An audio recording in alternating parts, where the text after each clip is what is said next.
Are you a woman living with at least one chronic health condition such as diabetes, kidney disease, hypertension, fibroids, endometriosis, cancer, PCOS, etc.?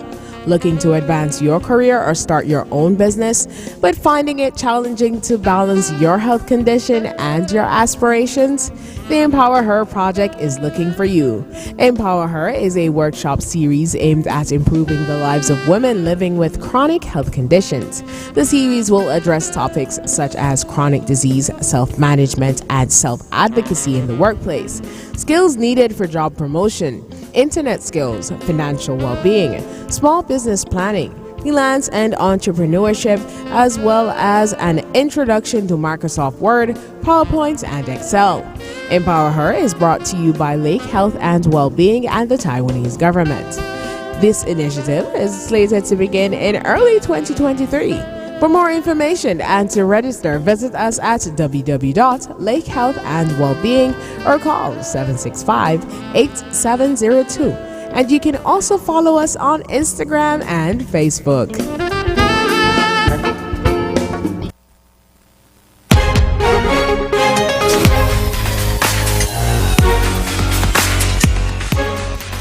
Good morning and welcome to another edition of PowerTalk. My name is Patrice Harris and I am the Corporate Communications Manager at SKELEC.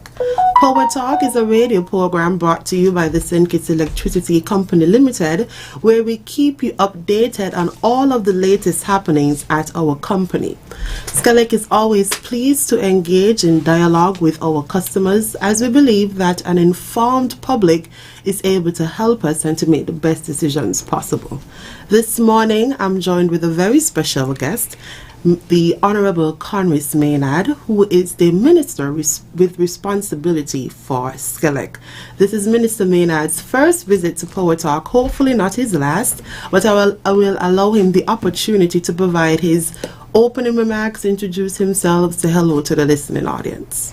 Pleasant good morning to you, Patrice, and all in Radio Land, and my good friend behind the screen there, the Honorable GQ himself.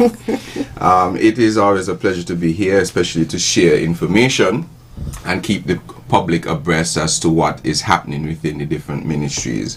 SKELEC falls under the Ministry of Energy, and I am the responsible minister for energy, and thereby the representative for the major stakeholder, which is the government of, or shareholder rather, of SKELEC. And so it is a pleasure for me to be here, and I look forward to a healthy discussion this morning. All right, lovely. We're happy to have you.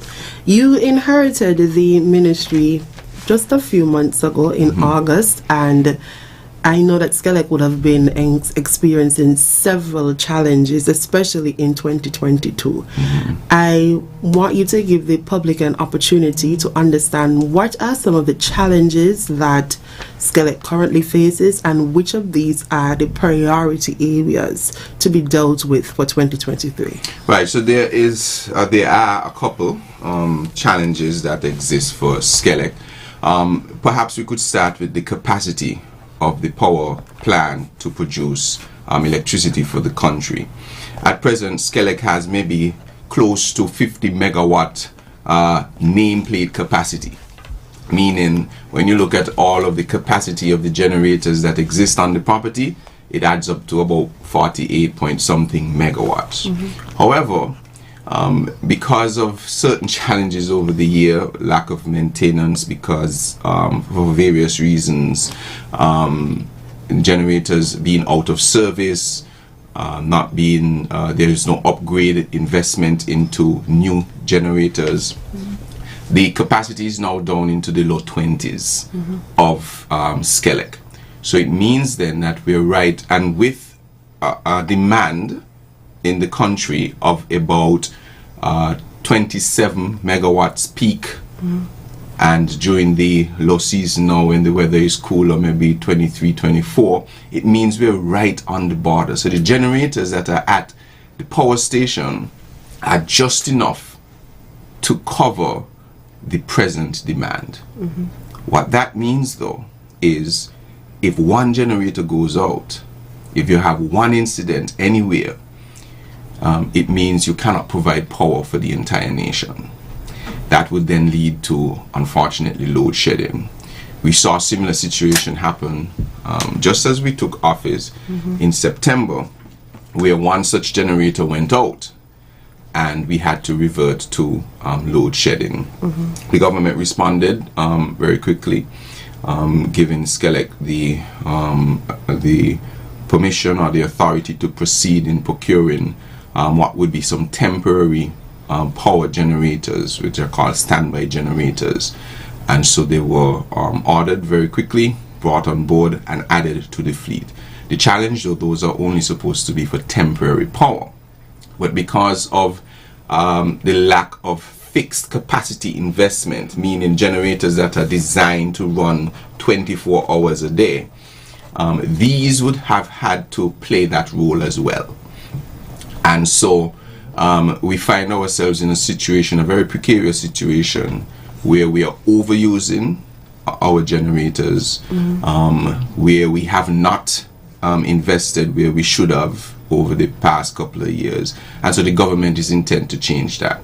So in dealing with the capacity issue at the power station, we're going to do a few things. One, I don't know if you would have heard, but Cabinet on Monday approved 6 megawatts worth of rental power.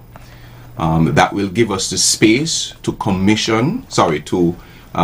maintain, decommission and recommission existing generators so that they can be adequately serviced, the parts can be ordered, procured, installed, etc.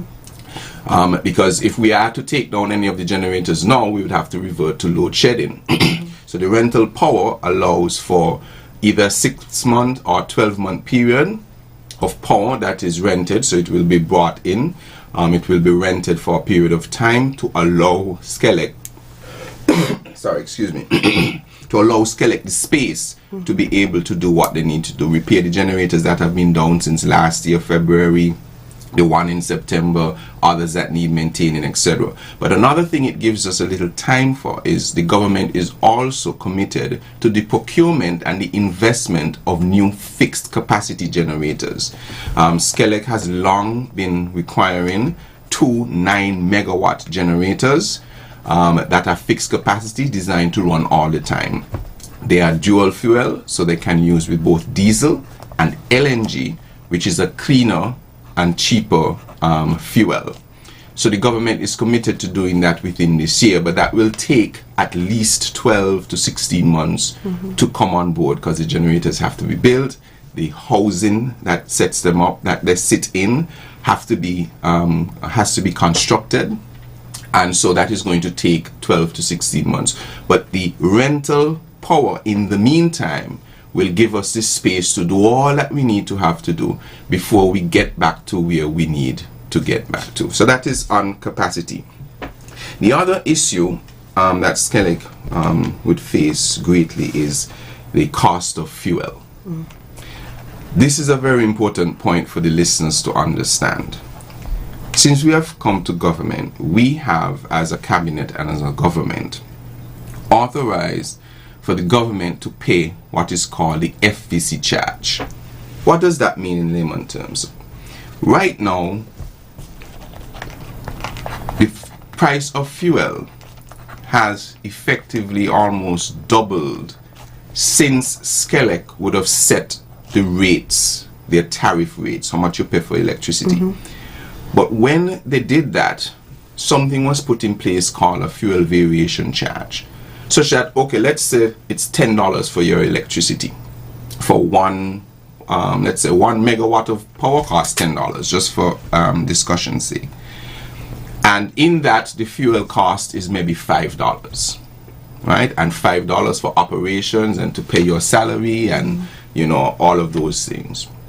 And FVC was included such that if the price of fuel, say, goes to $10, that fuel charge will then go on to the tariff so that SKELEC can still have its operational cost or money to deal with its operational cost.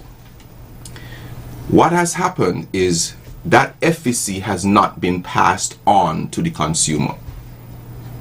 So when you look at your bill right now, if your bill is $200, originally, if we were not paying the FEC, your bill might have been $400 or $500.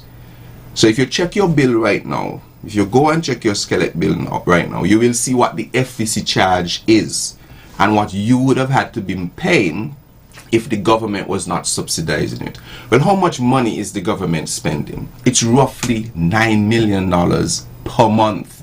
Wow. In FEC charge, $9 million per month. Just calculate that. Since August, when we come in, we committed to the payment of the FEC as we try to get everything under control. So $9 million a month, the government is subsidizing the electricity costs, $9 million, and all of that is just fuel costs. To put it a little more plainly for everyone to see, SKELEC, if it is able to collect all the money that people use electricity for and they are charged, can collect about let's call it 8 point something million dollars in revenue. Ordinarily, fuel cost would be maybe 6 million something around there, etc. And the rest is to operate the plant. Right now, although we are only able to collect 8 point something, 7 point something million, the fuel bill is about $14 million. So the fuel bill alone to SKELEC is more than the rates that you can charge. But in this time, as we are recovering from COVID-19, the government has taken a position that we cannot, at this moment, pass on all of that charge to the everyday consumer. And so it is subsidizing heavily the fuel cost. And so those are two of the main challenges that I would say that SKELEC has faced and what the government is doing to deal with them. Quite a mouthful, and I hope that the listening audience has been paying very keen attention and that the numbers that the minister has dropped this morning serves as an impetus for you to come out and make a bill payment, because being able to produce electricity comes at a cost, and you now understand that that cost is even way more difficult in a time like now when we're in a recovery period after the pandemic. Now, Minister Maynard, earlier this month we did have a radio program with some of the senior management who spoke about some of the technical improvements that the company underwent in 2022. I want you to speak to some of the major projects, whether they are technical or administrative wise, that the company should be embarking upon this year. Right. So one of the other technical aspects would be, excuse me again, is we would obviously want to modernize everything to do with the distribution of power. And so SKELEC is going to embark on, with the assistance of the government, modernizing its meters that record the electricity, right, such that they are controlled remotely, such that, for instance, eventually you might be able to have an app on your phone and you can see what your power usage is, how much money you have left, how much money you have used, what your bill is, all of those things. So we're going to embark upon that exercise with respect to power meters. In terms of major projects, I mentioned some already. In terms of the capacity, we want to embark on the procurement of 2 9-megawatt dual fuel generators. Now, people may ask, but Minister Maynard and the government, you say that you're going to green energy. Why are you investing in 2 9-megawatt generators that will still use fossil fuel? Well, the point is that the fixed capacity of the power station must be able to still handle your base load if you are unable to provide the renewable energy, especially in the transitionary period. We do not run, our power station is not presently run with renewable energy. To have an idea that tomorrow you're going to start renewable energy and then abandon all of your fixed capacity fossil fuel generated electricity, to me is foolhardy, because we have not yet had the experience to utilize the renewable energy, such that, for instance, if we have 2 rainy days where we have not enough sunlight to power a solar farm, for instance, then we will end up in a shutout. Or if we have a blackout, or if, for instance, we have wind turbines and it's a hurricane season and we have to stop the wind turbines, what will you then go back to? So you're going to have to make sure that your facility has the ability to run on its own in the event for those situations where you cannot use the renewable sources at the time. One thing that can aid in us moving away completely from the fuel, of course, the fixed capacity, is geothermal, because that can be resilient to a wind event or a rainy event, but that is many years off. So what do? Do you continue to have load shedding, power outages for the next 2 to 3 to 5 years before you get all of it up and running? Or do you, in the meantime, make sure that you have resilience? So that is why it's important to do that particular project. You also mentioned that the generators will be using LNG, correct, liquid natural gas, which is a greener. Which is a greener. It is really considered the greenest of the fossil fuels. Right? It is a lighter burner, lighter emitter of greenhouse gases, and it is generally cheaper as well to procure than the other fossil fuels. So in response to any questions in terms of our commitment to reducing our carbon emissions, especially as it relates to global warming, even the steps taken to increase capacity has taken that into consideration. Absolutely. And it's also important to note that while you are creating your fixed capacity and you have diesel powered or LNG powered generators, the idea is that eventually you will only be using them on a backup basis, number one. And number two, the idea of going to renewables, which we are committed to do, is, remember that fuel bill of $14 million a month? Calculate that. For 1 year, 14 million times 12 is what? Right? 150 something, or 60 something, right? So let's round it up to $150 million a year in fuel. That is what renewables will save. So even if we have to invest a few millions in a fixed capacity generator, just to make sure we have the backup, by pairing that with renewable energy, we will be saving significantly on fuel while still having the ability to always have power. I hope hearing these plans from the minister provides some level of reassurance to our customers, the consumers of electricity here in St. Kitts, because I know sometimes SKELEC becomes public enemy number one because there is an outage, and a lot of these things are really beyond the control of the company. But it was important for us to have the minister to come on here to speak to what some of the upcoming plans are to reassure the public that work is being done. Absolutely. There is a Prime Minister's press conference that's coming up shortly that the minister has to run to, but we don't ever have Power Talk without getting the opportunity to hear from our callers. I'm going to allow for just about 2 callers to call in to ask any questions that are necessary. The minister will respond, he will provide a wrap-up, and then we will end our program for today.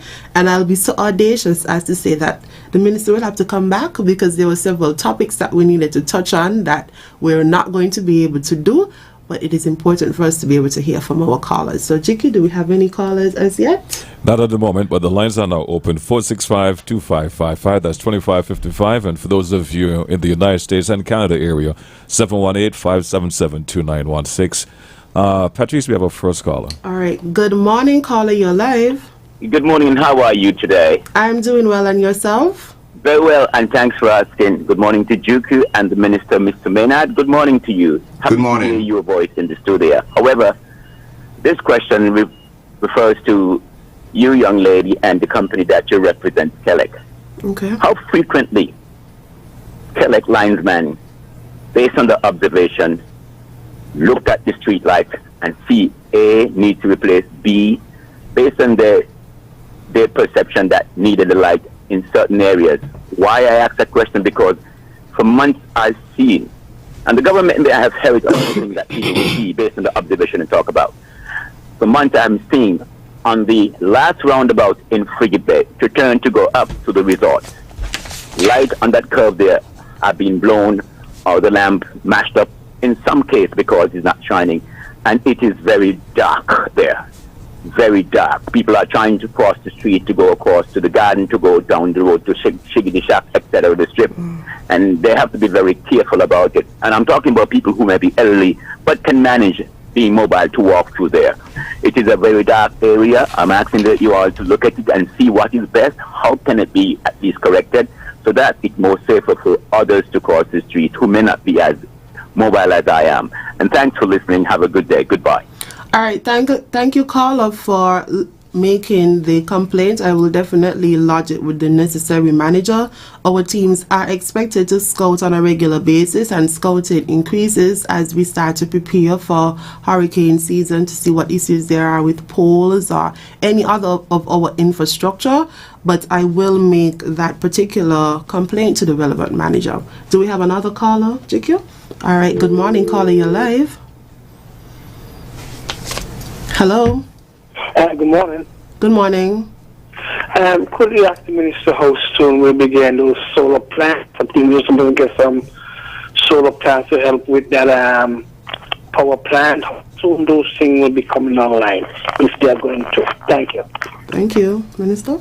Right. So the government presently is evaluating the options as to how to go with a number of things, the type of solar powered plants, how much of it will be battery, how much battery will be included, how large it will be, and we're looking at the different options. There are some very good viable options before us, and in the coming weeks really we're going to be making some decisions, so you're going to be hearing. So what you can estimate is that it usually takes about, say, 12 months once you decide which direction you're going to go for it to come on stream. So you can look to 2024 as the year when we're going to see some of these renewables coming on stream.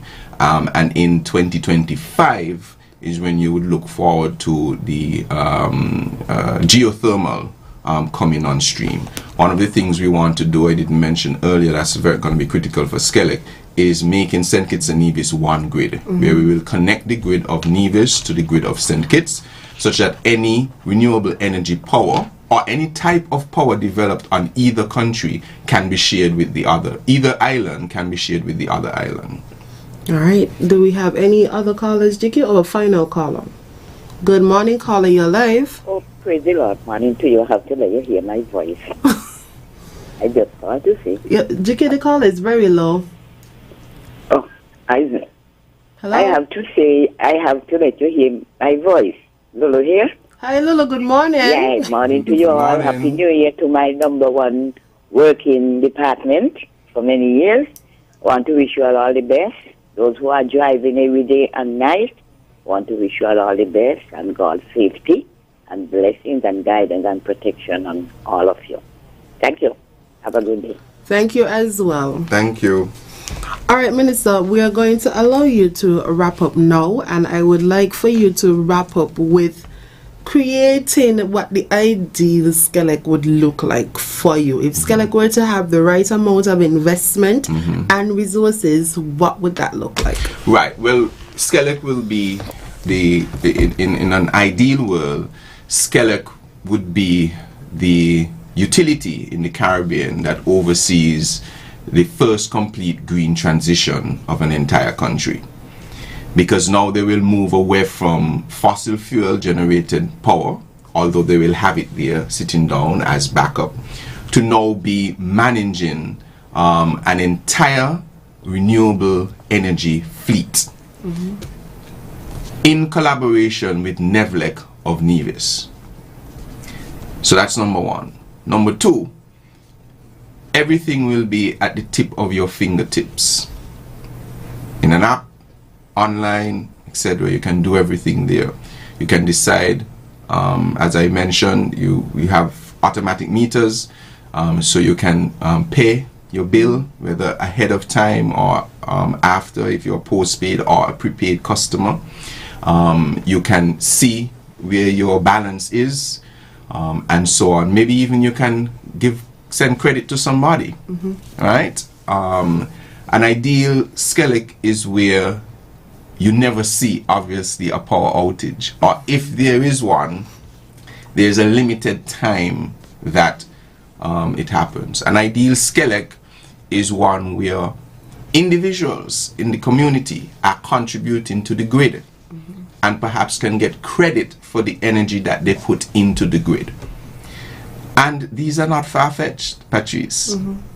Right? And we intend to make SKELEC the first utility to oversee a complete green energy transition in a small island developing state, and it's well within our reach. I just wanted to add something with the caller who spoke about the light posts. I want consumers to remember that it's an all-inclusive effort as well. There are thousands of posts and lights, and SKELEC, I think, has an emergency hotline that you can go to any post, and there's usually a number that is on the post that you can call in and say, look, this post, the light is out, something is wrong, it's leaning, etc. And usually SKELEC is responsive to that. So I just wanted to add that. Thank you. We want to thank all of our callers, all of the individuals who would have joined us via our Facebook stream or via YouTube. It is important for us to be able to share with you as much as is reasonably possible to ensure that you remain informed. SKELEC is the nation's leading utility provider, and we wouldn't have it any other way. We want to thank Honorable Congress Maynard, Minister responsible for energy and public utilities, and SKELEC as well, for joining us this morning, and we hope that this won't be his last time here with us. Until next month, SKELEC will be back to share with you about all of the greatest and latest happenings. Bye-bye.